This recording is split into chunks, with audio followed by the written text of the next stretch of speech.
What if I could give you the 5 most common mistakes candidates make when they are interviewing for a new job? Well, I bet you would never make any of those mistakes ever again. Today, what I'm gonna do is I'm gonna take 11 years of experience from getting feedback from hiring managers, and I'm gonna boil it down into one small video. I'm gonna give you the 5 things that I most commonly hear. That way, you can avoid making these mistakes for the rest of your life. Let's go. Hi, my name is Ben White with Ben Talks Talent. I've got 11 years experience in interviewing, recruiting, hiring, team building, and I am passionate about using my experience to help you become the best candidate possible, land your next job, and help you maximize every single career move from a financial perspective.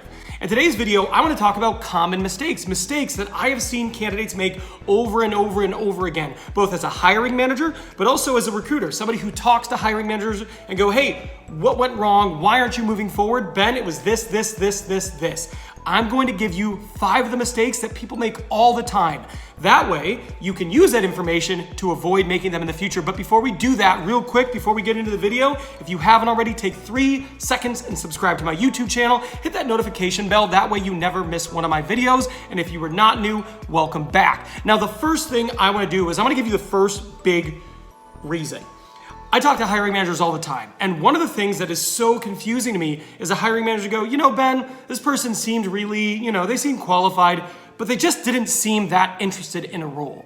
Now, this is incredibly frustrating because I can tell you many times I've talked to a candidate, they said they were excited about a role, then they talk to the hiring manager, and the hiring manager ends up walking away from that interview thinking, well, that candidate wasn't really interested. So what happened? Where was the disconnect? Was a candidate nervous? Maybe they were nervous and they failed to communicate their enthusiasm about the role. But one of the things that you just absolutely can't let happen is you can't let the hiring manager think you don't care about the job. Now, there are a few opportunities that you have where you can avoid this. So one of the things they say is if they ask you a question, why are you looking for a new role? That is an easy place to let them know, hey, you know what, typically I'm not really looking for a new role, but this role in particular is exciting to me. I read the job description and I was absolutely thrilled about what this person would be doing on a day-to-day basis, and I said, I've got to apply. So, take it for what you will. That's just kind of an example. Make it your own, but that's a way. Another thing is they might say to you, hey, Ben, why are you interested in this role? If you answer that question without them knowing you are interested in a role, then you've made a mistake. And the last thing you can do to make sure they know you are interested in this role is you close out the interview. So at the end of the interview, they ask you if any questions. You ask a bunch of questions, right? Because that's another indicator of interest. You're asking a bunch of questions, but your last question is, do you have any questions or concerns about my ability to do the job? That's called closing the interview. They'll say, no, Ben, I don't have any questions. And you go, great, because I'm really excited about this role and I can't wait to move forward into the next round. That right there. If you do that, they'll never wonder if you are interested in the role because you've expressed it to them in no uncertain terms. The next thing I have heard so many times, and this is incredibly frustrating, is, I'll talk to the hiring manager, hey, do you want to move forward with them? And they go, Ben, no, I just don't think it's a good fit. And I go, why? Why isn't it a good fit? Because just saying not a good fit doesn't help me. But I say, what happened? And they say, I asked a bunch of questions, but the candidate never really seemed to answer my questions. And you'd be surprised how often this happened. You have a hiring manager asking specific things, specific questions that should have specific answers, and the candidates, for whatever reason, go off on some tangent and they never actually answer the question. The thing I would recommend you do to make sure this does not happen to you and you don't lose out on a job opportunity because of something so insignificant is you need to practice. Practice answering your interview questions. There are common interview questions. You can look. I have tons of videos in which I give you common interview questions. You need to practice your answer. You need to think about the things you've done and practice putting them into answer format. That way, when you are asked specific things, you can actually answer with a direct, specific answer that satisfies the hiring manager's want and desire to hear about you, your background, and your experience. Believe it or not, this is one of those things that people frequently mess up. The next thing is kind of similar, but it's different enough that I wanted to cover it. One of the main reasons people don't get moved forward in the process is because of poor communication skills. Now, if this is a role where there's a lot of communication, right, where you're dealing with customers, you're dealing with internal people, you're dealing with vendors, you're dealing with suppliers. If you don't communicate well in your interview, you are not gonna get that role.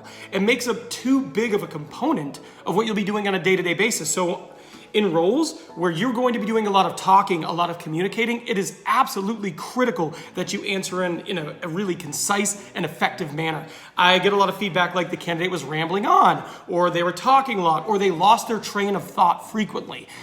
If you do this in an interview, if this is your function, if you're going to be doing a lot of talking, if that makes up a significant part of your role, that is going to absolutely crush your chances of landing the job. But even if it's not, even if you're an individual contributor with no main interaction with clients or vendors or even internal partners, it's a small bit of what you do on a day-to-day basis. Your hiring manager still has to communicate with you. Your team probably still has to communicate with you. Even in roles where there's not a lot of communication, there is some.